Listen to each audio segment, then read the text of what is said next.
le passage que le frère citait de mémoire tout à l'heure, c'est Luc chapitre 2, verset 52.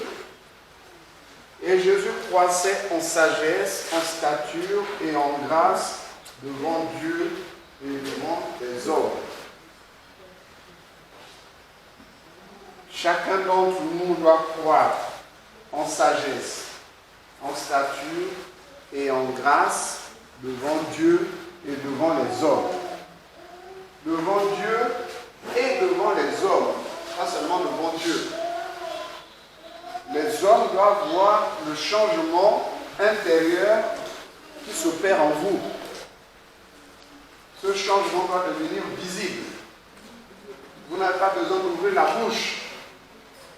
Rien que quand on pose les yeux sur vous, on voit le changement. Quand on regarde votre corps tout entier, on voit le changement. Quand on vous attend parler des choses de ce monde, on sent le changement. C'est ça, la parole de Dieu que vous entendez. Son objectif, c'est celui-là, de vous transformer. Et ce qui se transforme premièrement, c'est l'âme. Et à cause du changement de l'âme, l'esprit change, le corps aussi change. Tous les trois doivent changer.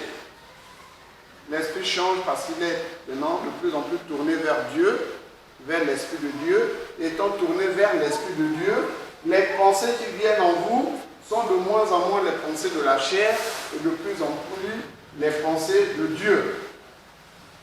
Est-ce que vous comprenez? L'âme qui grandit en stature et en grâce et en sagesse ne parle plus avec précipitation.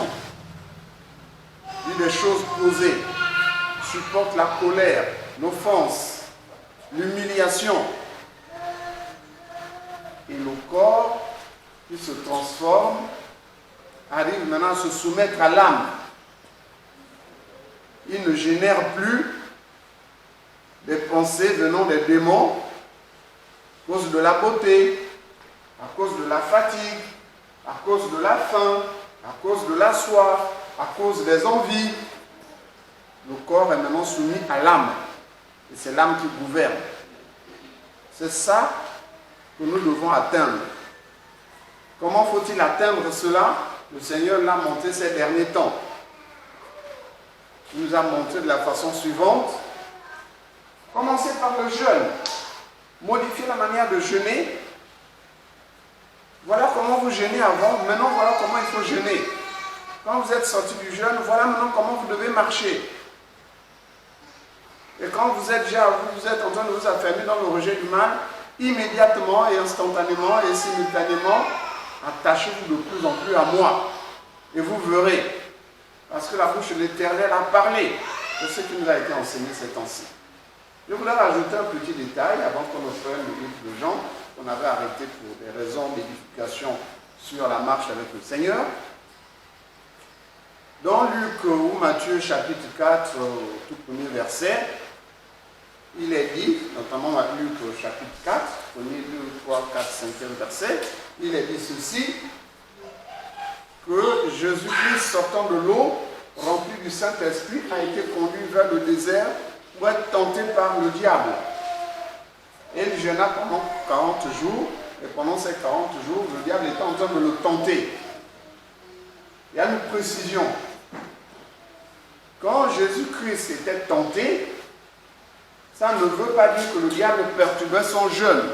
C'est ce que vous pouvez être amené à croire. Ça, c'est les pensées de la chair. La chair voudrait vous faire penser que pendant qu'il était en train de jeûner, Satan vient tous les jours, en permanence le taquiner, lui soumettre des choses, et lui, il passait son temps à se détourner. Non. C'est pas comme ça. Le cœur de Jésus était hermétiquement fermé à Satan. Donc tout ce que Satan cherchait, des occasions, des dispositions, l'attitude de Jésus. Donc il cherchait quelque chose par lequel il pouvait, comme en quelque sorte, attirer l'attention de Jésus-Christ. Mais Jésus-Christ était hermétiquement fermé à Satan. Satan n'avait aucun accès à son cœur. Il faut comprendre ça. Avant que je ne termine, je vais vous donner un exemple. Quand vous étiez petit, vous jouez dans la poussière, vous jouez dans la boue, vous roulez par terre. Aujourd'hui, vous êtes capable de rouler dans la poussière, de vous allonger par terre. Mais vous êtes maintenant hermétique à cette pensée-là. Ça ne naîtra plus dans votre cœur. Vous êtes fermé à ça. Parce que vous avez rejeté ça, c'est fini, je ne suis plus gamin. Donc vous n'aurez plus la pensée d'aller jouer dans la poussière. Est-ce que vous comprenez? Donc votre cœur est maintenant fermé à ça. Même si vous voyez des enfants en train de jouer, ça ne va pas vous traverser l'esprit d'aller jouer avec eux. Vous êtes déjà hermétique à ça. Vous comprenez? Donc vous avez cette nature-là au moins à un certain degré. Mais Christ, c'est plus que ça. Tout ce que Satan faisait, Jésus-Christ était hermétique, ça n'atteignait pas son cœur.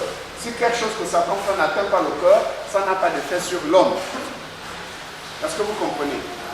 Par exemple, Satan peut gesticuler devant un chien, le cœur du chien est fermé à Satan, Satan ne va pas accéder à son cœur.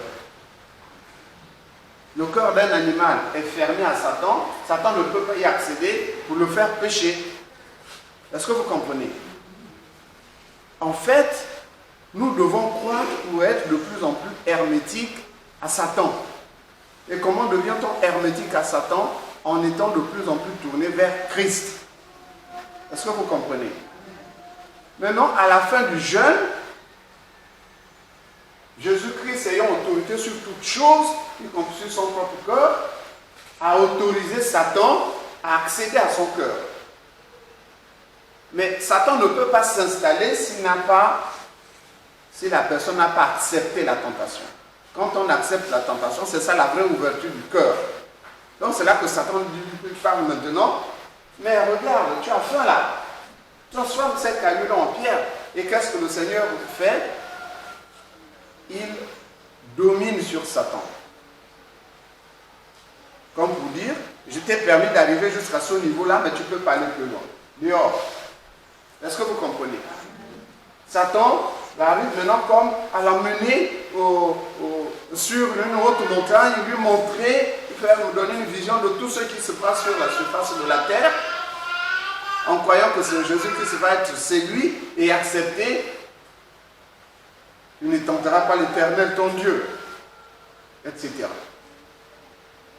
Donc, en toutes ces choses, ça veut dire que Jésus-Christ a goûté à la tentation dans son cœur. Mais il ne s'est pas laissé tenter, il ne s'est pas laissé séduire. Vous comprenez? Si Jésus-Christ n'avait pas été tenté, on pourrait dire, mais il n'a pas péché parce qu'il n'a pas été tenté. Donc il fallait qu'il soit tenté. Mais il a montré qu'il a l'autorité sur la tentation de Satan. Donc Jésus-Christ a autorisé que Satan accède en quelque sorte à son cœur pour lui présenter son commerce. Mais Jésus-Christ, étant soumis à Dieu en toutes choses, a repoussé Satan.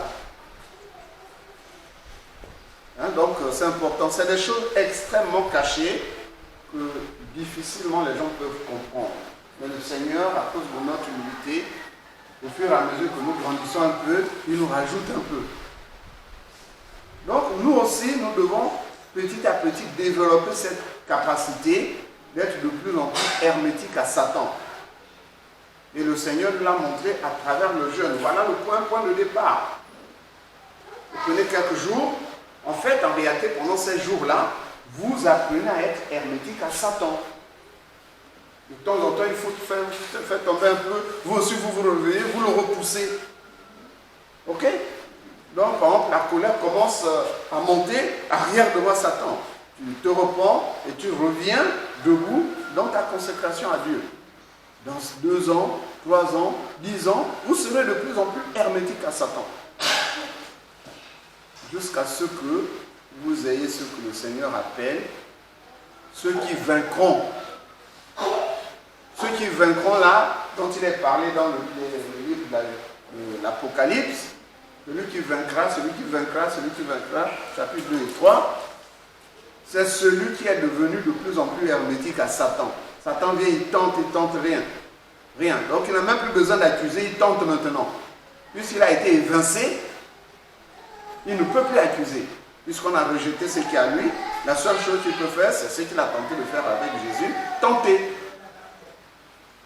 Il ramène maintenant des tentations, mais au fur et à mesure que vous grandissez spirituellement, cette tentation-là, c'est comme si vous voyez des enfants en train de jouer. Bon, ils sont en train de s'amuser, mais ça ne te tente pas de jouer comme eux. Pourquoi? Parce que tu es devenu hermétique à ça. Et même en grandissant spirituellement, nous devenons de plus en plus hermétiques à Satan. Mais ça nécessite un apprentissage. Ça nécessite de la persévérance. Nous avons pris un jeûne dernièrement. Bien entendu que ce jeûne a été un premier exercice. Ce n'était pas notre premier jeûne, bien sûr. Mais c'était un premier exercice dans le sens où, avant nous jeûnons comme tout le monde, comme il est écrit dans Ésaïe 58, versets 2, 3 et 4 et 5. Ça, c'est le jeûne que nous faisions avant. Maintenant, à partir du dernier